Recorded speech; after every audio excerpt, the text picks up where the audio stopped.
안녕하세요. 매일 아침 말씀 묵상에 오신 여러분을 진심으로 환영합니다. 벌써 11월 달이 되었습니다.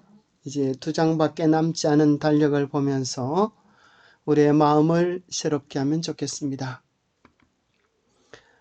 오늘의 제목은 바알보올입니다. 생각할 문제, 시딤에서 왜 2만 4천 명이 죽임을 당했을까요? 바알보올을 숭배하게 된 이유는 무엇입니까? 오늘 우리에게 주는 교훈은 무엇입니까?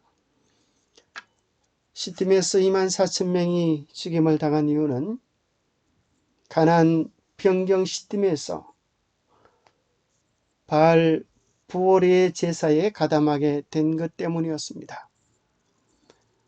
이스라엘이 시딤에 머물러 있더니 그 백성이 모압 여자들과 음행하기를 시작하니라. 그 여자들이 자기 신들에게 제사할 때에 이스라엘 백성을 청함해 백성이 먹고 그들의 신들에게 절함으로 이스라엘이 바알 부올에게 가담한지라. 여호와께서 이스라엘에게 진노하시니라. 여호와께서 모세에게 이르시되 백성의 수령들을 잡아 태양을 향하여 여호와 앞에 목매어 달라. 그리하면 여호와의 진노가 이스라엘에게서 떠나리라. 모세가 이스라엘 재판관들에게 이르되 너희는 각각 바알 부올에게 가담한 사람들을 죽이라 하니라. 제사장 아론의 손자 엘르아살의 아들 비누아스가 보고 회중 가운데서 일어나 손에 창을 들고 그 이스라엘 남자를 따라 그의 막사에 들어가 이스라엘 남자와 그 여인의 배를 꿰뚫어 두 사람을 죽이니 연병이 이스라엘 자손에게서 그쳤더라. 그 연병으로 죽은 자가 2만 4천 명이었더라.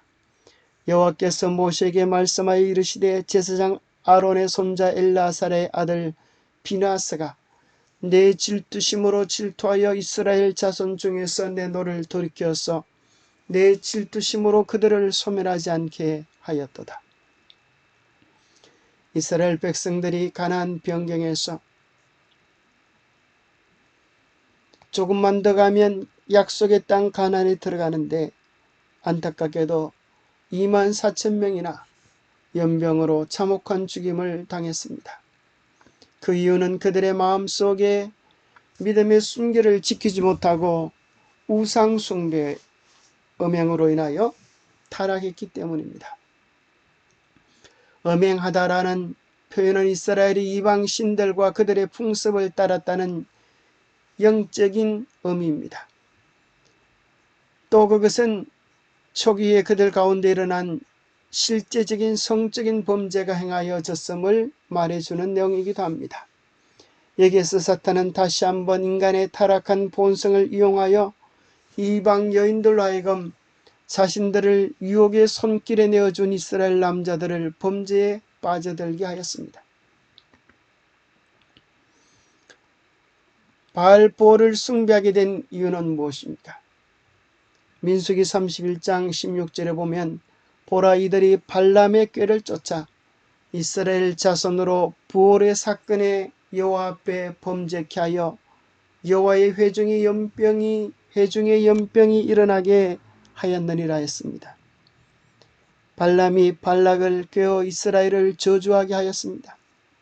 그러나 이스라엘이 하나님의 거룩한 계명 안에 있을 때에는 그 저주가 변하여 오히려 복이 되고 그들의 장래의 소망을 선포하면서 이스라엘을 해할 복술이 없다고 이야기하게 됩니다.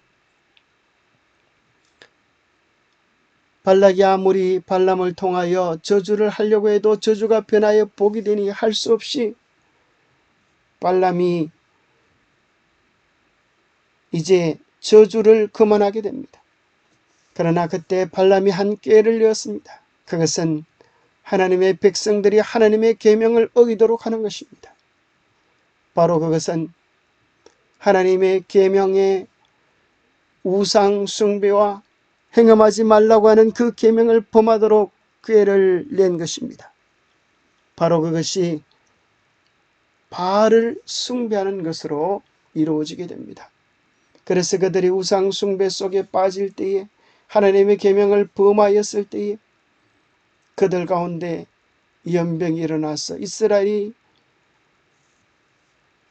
하마터면 멸망을 위기에 빠지게 됩니다. 그것은 그 시대뿐 아니라 하나님의 교회의 상황도 마찬가지였습니다. 버가모 교회의 형편을 이야기하면서 계시록 2장 14절에 보면 거기 내게 발람의 교훈을 지키는 자들이 있도다. 발람이 발락을 가르쳐 이스라엘 자손 앞에 걸림돌을 놓아 우상의 제물을 먹게 하였고 또 행음하게 하였느니라. 그것은 실제로 초대교회 후의 중세시대 때 하나님의 교회가 신앙의 정절을 잃어버리고 우상의 제물을 먹는 것으로 성취되게 되어집니다. 교회 주석에는 이렇게 설명합니다. 이 묘사는 AD 313년에 콘스탄티누스의 기독교의 합법화와 10년 후 그의 명목상 회심 시대의 교회 상황에 특별히 적절하다. 이 황제는 제국 아래 있는 다양한 요소들을 연합해 나라들을 튼튼하게 하고자 연구된 시도에서 할 수 있는 한 많은 점에서 이교와 그리스도교를 혼합하는 정책을 추구했다. 그가 교회에 준 유리하고 우월하기까지 한 위치는 교회를 항상 번영과 인기를 동반하는 유혹의 먹이가 되겠다. 콘스탄티누스와 그의 우호적인 정책을 계속 이은 그의 모든 후계자들 아래서 교회는 신속하게 정치적인 교회의 기관이 되었고 그 이전의 영성을 대부분 잃어버리고 말았다라고 설명해 주고 있습니다. 도대체 발람의 꾀는 무엇입니까? 발볼이란 말은 볼에 있는 발이라는 소리입니다. 발이라고 하는 소리는 주, 남편, 주인이라고 하는 소리입니다.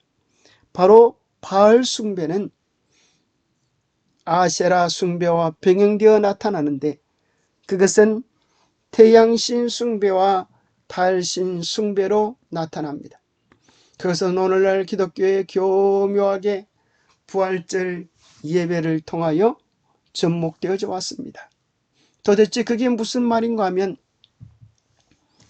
부활이라고 하는 단어는 The Resurrection이라는 단어를 씁니다. 예수 그리스도의 부활을 표현할 때는 The Resurrection이라고 하는 단어를 씁니다. 그러나 부활절을 얘기할 때는 Resurrection Day 뭐 이런 것이 아닙니다. 어떤 이름으로 표현되어지는가 하면 부활절 이스터라고 하는 이름을 쓰게 됩니다. 이 이스터는 봄의 여신의 이름입니다. 예수 그리스도의 부활과 상관없는 것입니다. 여러분, 부활절은 언제입니까? 부활절은 매년 바뀌는데 그것은 325년 니케아 공의에서 정한 것으로서 네이버 사전에서 보여주는 것처럼 춘분이 먼저 지나야 하고 그 뒤에 만월이 지나고 그 다음에 오는 일요일을 부활절로 삼았다고 합니다. 왜 춘분이 와야 합니까? 6월절은 어느 날을 정하는 것입니다. 6월절 다음 날이 무교절이고 무교절 다음 날이 요제절, 부활을 기념하는, 부활을 예표하는 절기였습니다. 그래서 분명한 날짜가 있음에도 불구하고 왜 예수님의 부활을 춘분, 그 뒤에 만월, 또 그 다음에 오는 일요일로 정했을까요? 바로 그것은 태양신 숭배와 연관성이 있습니다. 태양신을 숭배하는 자들은 춘분을 태양신의 부활하는 날이라고 생각했습니다.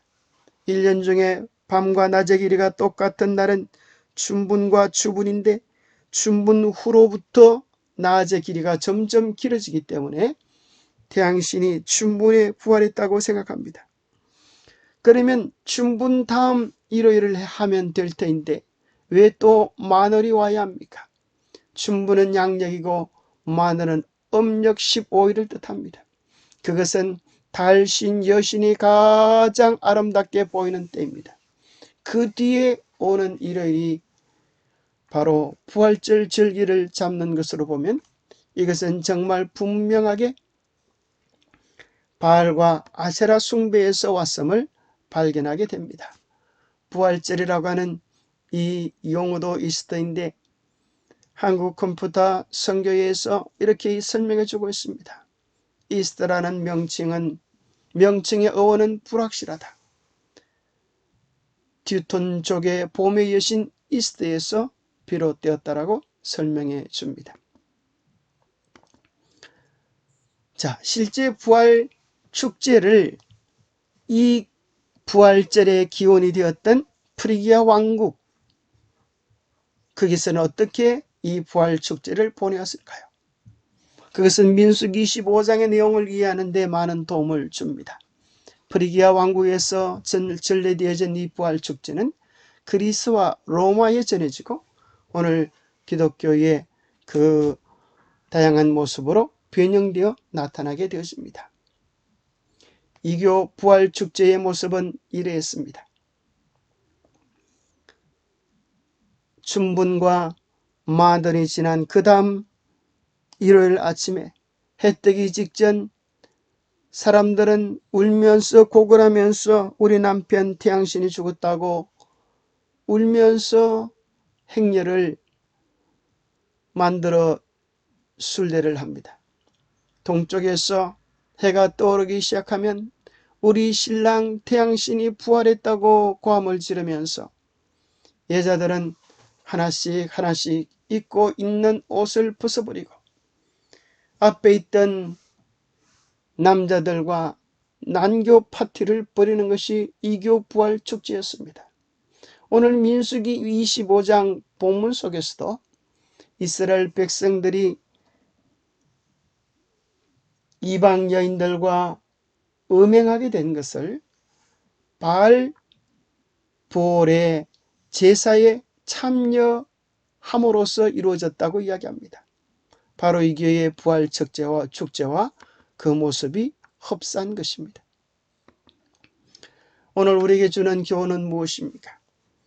사단은 여러 세대를 통하여 바알 부올에서 그처럼 성공을 거둔 동일한 유혹으로 이스라엘 중에 가장 강한 자들과 귀인들을 파멸시켰습니다. 세상 끝이 가까이 이를수록 하나님의 백성으로서 하늘 가나안의 변경에 서 있는 우리에게 사단은 옛날처럼 우리를 아름다운 땅에 들어가지 못하도록 하기 위하여 배전의 노력을 기울일 것은 분명한 것입니다. 어떻게 우리로 하여금 바알을 숭배하도록 만듭니까? 그것은 하나님의 교회를 배교하여 하나님을 바르게 섬기는 참 안식일을 태양신을 숭배하는 일요일로 변경시키고 바알 아세라 숭배가 교묘하게 기독교 안에 뿌리를 내리게 한 것입니다. 그리고 또 우리의 많은 관심들을 이 세상의 미디어들의 SNS와 유튜브 등의 관심을 돌리게 하여서 하나님의 말씀에 대한 깊은 이해보다 짜릿한 세상 감각의 재미를 느끼도록 우리를 교육하고 있는 것입니다. 우리는 깨끗하고 순결한 영혼을 가지도록 우리의 마음을 잘 지켜야겠습니다. 기도하겠습니다. 하나님 아버지, 우리로 하여금 오늘 우리가 어떠한 시대에 살고 있는지, 또 우리의 영혼을 무너뜨리려고 마귀가 어떤 전략들을 가지고 있는지를 깨달아 분별할 수 있도록 도와주시옵소서. 머지않아 우리가 영광스러운 주의 재림을 맞이할 어린 양의 신부들로서 우리의 영혼의 마음의 순결을 지킬 수 있도록 도와주시옵소서. 무릇 지킬 만한 것보다 우리의 마음을 잘 지키게 인도하여 주옵소서. 이 세상의 문화와 이방 풍습에서 우리의 눈과 귀를 지키게 도와주시옵소서. 저희의 마음과 정신을 하나님께 온전히 내어드림으로 영적 순결을 유지하며 살아가고 싶습니다. 세상의 수많은 유혹 앞에서 단호히 하나님의 뜻 행하기를 즐겨하는 믿음의 백성이 되게 하여 주시옵소서. 우리로 하여금 하나님의 계명과 예수 믿음을 지키는 충성스럽고 신실한 백성들로 살아갈 수 있도록 축복하여 주시옵기를 우리 주 예수 그리스도로 머지하여 간절히 간구하옵나이다. 우리는 머지않아 약속의 땅 하늘 가나안에 도달할 백성입니다. 우리의 마음과 영혼을 말씀으로 순결하게 지킬 수 있게 되기를 축복합니다. 감사합니다.